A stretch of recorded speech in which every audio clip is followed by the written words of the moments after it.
జనవరి 1 వచ్చేసింది, గుడికి వెళ్ళిపోవాలి, దైవ దర్శనం చేసేసుకోవాలి, ఆశీర్వాదం తీసేసుకోవాలి.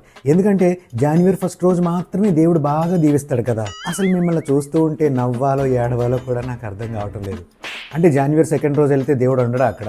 జనవరి 3 వెళ్తే దేవుడు మిమ్మల్ని దీవించడా? ఎందుకు ఒకేసారి పొలోమని మందలుగా జనవరి 1 గుడికి వెళ్ళిపోవాలి? అక్కడికి ఏదో మళ్ళీ జనవరి 2, 3 మళ్ళీ ఆ గుడిలో దేవుడు ఉండడు అన్నట్టు. అదేంట్రా అంటే ఒక తిక్కలో కాన్సెప్ట్ ఒకటి చెప్తారు. జనవరి 1 నాడు గుడికి వెళ్తే సంవత్సరం అంతా దేవుడు మనల్ని దీవించేస్తాడంట. ఈ మధ్యలో నువ్వు ఏ అదవ పనులు చేసినా ఇంకా దేవుడు దీవించేస్తూ ఉంటాడు కదా.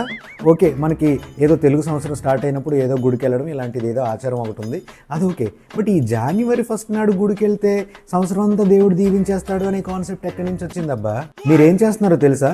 దేవుడికి ఒక పార్షియాలిటీ అంటగడుతున్నారు. పలానా రోజు వెళ్తేనే దేవుడు బాగా దీవిస్తాడు, పలానా రోజు వెళ్తే దేవుడు బాగా దీవించడు అన్నట్టు. ప్రతి సంవత్సరం జనవరి 1కి ఒక రెజల్యూషన్ తీసుకుంటూ ఉంటారు కదా. అది ఏం చేస్తారంటే ఈసారి జనవరి 1 నాడు గుడికి వెళ్తే సంవత్సరం అంతా దేవుడు దీవించేస్తాడు అనే కాన్సెప్ట్ ఏదైతే ఉందో ఆ కాన్సెప్ట్ నుంచి బయటికి రావాలి, ఆ మెంటాలిటీని మార్చుకోవాలి అని రెజల్యూషన్ పెట్టుకోండి. అది మీకు పర్ఫెక్ట్.